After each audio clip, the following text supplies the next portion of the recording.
सभी को नमस्कार। आज हम कक्षा 8 एनसीईआरटी हिंदी पूरक पाठ्यपुस्तक भारत की खोज के अध्याय 4 युगों का दौर, इस पाठ के अभ्यास प्रश्नों को हम हल करेंगे। इस पाठ का विस्तृत अध्ययन मैंने पूर्व दो पार्ट में वीडियो बनाया था, उसमें आपको करवा रखा है। इस वीडियो के डिस्क्रिप्शन में आपको उन दोनों वीडियोस का लिंक मिलेगा, वहाँ से आप इस पाठ को अच्छे से समझ सकते हैं। फिर भी अगर आपको समझने में थोड़ी समस्या हो तो आप इसके अभ्यास प्रश्नों का ये वीडियो देखिए। यहाँ से आप इस पार्ट के जो इम्पोर्टेंट मैंने 37-38 क्वेश्चन बनाए हैं शॉर्ट आंसर वाले, उनके माध्यम से आप पूरे पार्ट का वापस रिवीजन पुनरावृत्ति कर सकते हैं और इन छोटे प्रश्नों के माध्यम से आप बड़े प्रश्नों को भी हल कर सकते हैं। ठीक है, तो सर्वप्रथम मैं संग्राम सिंह आपका अपनी कक्षा में हार्दिक अभिनंदन करता हूँ। आइए आगे बढ़ते हैं। प्रश्न संख्या 1, मौर्य साम्राज्य के अवसान पर उसकी जगह किसने ली? तो मौर्य साम्राज्य के अवसान पर उसकी जगह शुंग वंश ने ली। ठीक है, इसका शासन अपेक्षाकृत छोटे क्षेत्र पर था, छोटे क्षेत्र पर इसका शासन था। सांची के निकट कौन सी लाट है? तो भारत के मध्य प्रदेश में सांची के निकट बेसनगर में ग्रेनाइट पत्थर की एक लाट है जो हेलियोदो स्तंभ के नाम से प्रसिद्ध है। किस नाम से प्रसिद्ध है? हेलियोदो स्तंभ। इस पर संस्कृत का एक लेख खुदा था। ठीक है, कुषाणों ने क्या काम किया? तो कुषाणों ने शकों को पराजित करके दक्षिण की ओर खदेड़ दिया। कुषाणों ने शकों को पराजित किया और उनको दक्षिण की ओर भगा दिया। कुषाणों ने पूरे उत्तर भारत पर और मध्य एशिया के बहुत बड़े भाग पर अपना मजबूत साम्राज्य कायम कर लिया। ठीक है, भारत में जिस सभ्यता का निर्माण किया गया उसका मूल आधार क्या था? तो भारत में जिस सभ्यता का निर्माण किया गया उसका मूल आधार स्थिरता और सुरक्षा की भावना थी। जो भी सभ्यता रहे वो स्थिर रहे और सुरक्षित रहे। भारतीय रंगमंच की क्या विशेषता थी? तो भारतीय रंगमंच अपने विचारों में और विकास में पूरी तरह स्वतंत्र था। जो रंगमंच है ये किसमें? अपने थॉट्स, विचारों में और डेवलपमेंट, विकास में पूरी तरह स्वतंत्र था। ऋग्वेद की ऋचाओं और संवादों में रंगमंच का उद्गम खोजा जा सकता है। और इस रंगमंच का उद्गम कहाँ खोजा जा सकता है? इसकी उत्पत्ति कहाँ से खोजी जा सकती है? ऋग्वेद की ऋचाओं और संवादों में। संस्कृत भाषा के बारे में क्या कहा गया है? तो संस्कृत भाषा एक समृद्ध भाषा है और अलंकृत भी, साफ सुथरी परिष्कृत भाषा है। इसके व्याकरण का ढांचा पाणिनि ने तैयार किया था। किसने तैयार किया था? ये अलग क्वेश्चन भी आपके बन सकता है कि संस्कृत व्याकरण की रचना किसने की थी? तो पाणिनि ने। संस्कृत आधुनिक भारतीय भाषाओं की जननी है। संस्कृत क्या है? आधुनिक भारतीय भाषाओं की जननी है। प्राचीन भारत में कौन सा उद्योग बहुत विकसित था? तो प्राचीन भारत में जहाज बनाने का उद्योग बहुत विकसित और उन्नत था। उस समय में बनाए गए जहाजों का ब्यौरवार वर्णन मिलता है। भारतीय बंदरगाहों का भी उल्लेख मिलता है, बंदरगाह जहाँ से समुद्री व्यापार किया जाता है। तो कौन सा उद्योग बहुत विकसित था? जहाज बनाने का। किस काल को भारत का स्वर्ण युग कहा जाता है? देखो मैंने पाठ पढ़ाया था तभी बहुत सी बारी बोला था कि जो गुप्त काल था, ठीक है, चंद्रगुप्त मौर्य, चाणक्य, ये जो गुप्त काल था 4वीं से 6वीं शताब्दी के दौरान जो गुप्त काल हुआ, यह भारत का स्वर्ण युग कहा जाता है। ये इंपॉर्टेंट क्वेश्चन है। कंबोडिया में वर्णमाला कहाँ से ली गई है? तो कंबोडिया में जो वर्णमाला है वो दक्षिण भारत से ली गई है और बहुत से संस्कृत शब्दों को थोड़े हेरफेर के साथ इस प्रयोग में लिया गया है। कंबोडिया की वर्णमाला में संस्कृत शब्दों का प्रयोग किया गया है, हेरफेर के साथ थोड़ा वो उसमें चेंजेस किए हैं। और कहाँ से ली गई? दक्षिण भारत से। प्राचीन भारत में गणित शास्त्र की क्या स्थिति थी? तो आधुनिक अंक गणित और बीज गणित की नींव भारत में ही पड़ी थी।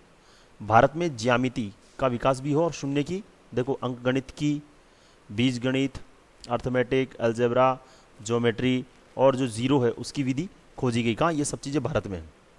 ये भी एक इंपॉर्टेंट क्वेश्चन है। भारतीय और यूनानी संस्कृतियों के मेल से कौन सी कला का जन्म हुआ? तो इनके मेल से अफगानिस्तान और सरहदी सूबे के क्षेत्र गांधार की यूनानी बौद्ध कला का जन्म हुआ।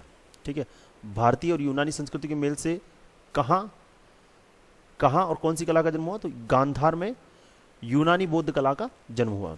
मध्य एशिया के शक लोग कहाँ बस गए थे?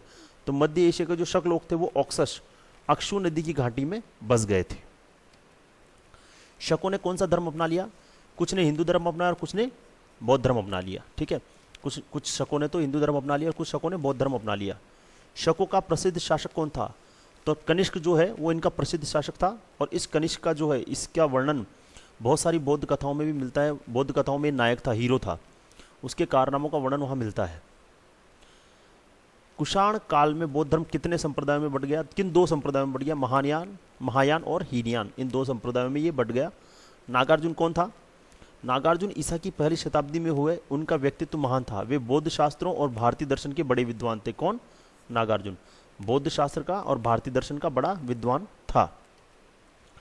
महायान के सिद्धांतों का ज्यादा प्रचार कहाँ हुआ? तो महायान भारत और चीन में, और हीनयान लंका और बर्मा में। जो अभी वर्तमान में श्रीलंका और म्यांमार है वहाँ पर हीनयान, बौद्ध धर्म की जो दो शाखाएं आपको बताइए, एक महायान और एक हीनयान। तो महायान का है भारत और चीन में, और हीनयान का है लंका और श्रीलंका और बर्मा में। गुप्त साम्राज्य का युग कब शुरू हुआ? 320 ईस्वी में गुप्त साम्राज्य का युग आरंभ हुआ। आर्यों ने अपने स्थान को क्या नाम दिया? तो आर्यों ने अपने स्थान को आर्यव्रत नाम दिया। ये इतने इंपॉर्टेंट क्वेश्चन नहीं, परंतु ये इसलिए यहाँ पर दिए गए हैं ताकि आपको पता रहे कि आर्यों से संबंधित स्थान आर्यव्रत। ठीक है। ब्राह्मण धर्म के लिए क्या स्वाभाविक था? तो ब्राह्मण धर्म के लिए स्वाभाविक ये था कि वो बार बार पुनर्जागरण का प्रतीक बने, मतलब लोगों को जागृत करे। गुप्त शासकों का समय कैसा था? गुप्त शासक बहुत प्रबुद्ध, शक्तिशाली, सुसंस्कृत और तेजस्विता से भरपूर था। गुप्त शासकों का समय बहुत प्रबुद्ध, शक्तिशाली, सुसंस्कृत और तेजस्विता से भरपूर था।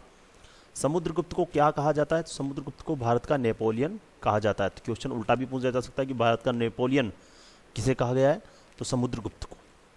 मध्य एशिया में कौन से आक्रमणकारी लगातार भारत पर हमला कर रहे थे? तो गोरे हुण। मध्य एशिया से गोरे हुण लगातार भारत पर हमला कर रहे थे। भारत में हुणों का शासन कितने समय तक रहा? तो भारत में हुणों का शासन आधी शताब्दी तक रहा। आधी शताब्दी 50 सालों तक रहा। शताब्दी मतलब 100 साल, आधी शताब्दी मतलब 50 साल। हर्षवर्धन ने क्या किया? तो कन्नौज के राजा हर्षवर्धन ने उत्तर से लेकर मध्य भारत तक एक शक्तिशाली राज्य की स्थापना की। उत्तर से, नॉर्थ से मध्य भारत तक एक शक्तिशाली राज्य की स्थापना किसने की? हर्षवर्धन ने। हर्षवर्धन की क्या विशेषता थी? कि वो शासक तो था ही, कवि और नाटककार भी था। कवि भी था और नाटककार भी था। दक्षिण भारत किसके लिए प्रसिद्ध था? तो दक्षिण भारत अपनी बारीक दस्तकारी और समुद्री व्यापार के लिए बहुत प्रसिद्ध था। ये भी इंपॉर्टेंट क्वेश्चन है। अपनी बारीक दस्तकारी और समुद्री व्यापार के लिए दक्षिण भारत बहुत प्रसिद्ध था। दो राज्यों के युद्ध के दौरान आम जनता की दशा क्या होती है? तो जब कभी दो राज्यों के बीच युद्ध या कोई आंतरिक राजनीतिक आंदोलन होता था तो आम जनता की जीवनचर्या में बहुत कम हस्तक्षेप किया जाता था। जो आम जनता है उनकी दिनचर्या में कोई हस्तक्षेप, बहुत कम हस्तक्षेप उसमें होता था युद्ध के दौरान।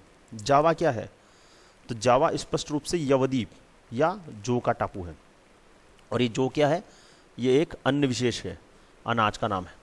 ठीक है। तो जावा क्या है? यवद्वीप या जो का टापू है। नाट्य शास्त्र को किस काल की रचना कहा जाता है?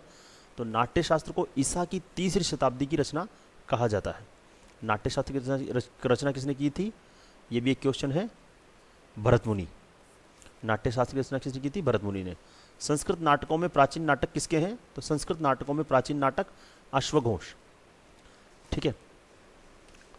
अश्वघोष जो था उसने बुद्ध धर्म के ऊपर भी लिखे थे, जैसे बुद्ध चरितम, सौंदरानंद। गेटे ने किस संस्कृत नाटक की प्रशंसा की? तो गेटे ने संस्कृत नाटक शकुंतला, कालिदास द्वारा रचित नाटक शकुंतला की। किसे संस्कृत का सबसे बड़ा कवि और नाटककार माना जाता है? तो कालिदास को ही सबसे बड़ा कवि और नाटककार माना जाता है। मेघदूत क्या है? मेघदूत कालिदास की एक लंबी कविता है। इसमें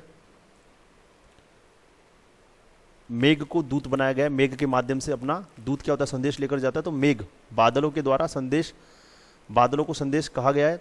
बादलों को दूत, संदेशवाहक के रूप में बताया गया है। मुद्रा राक्षस किसने और कब लिखा?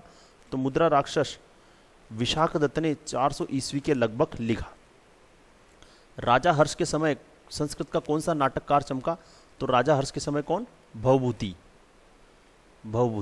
ठीक है।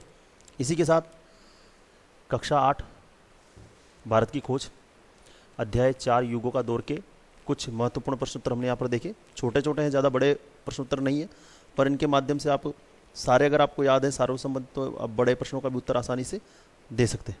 ठीक है। आज के लिए बस इतना ही। आशा करता हूँ आपको मेरा वीडियो पसंद आया होगा। धन्यवाद। आपका दिन मंगलमय हो।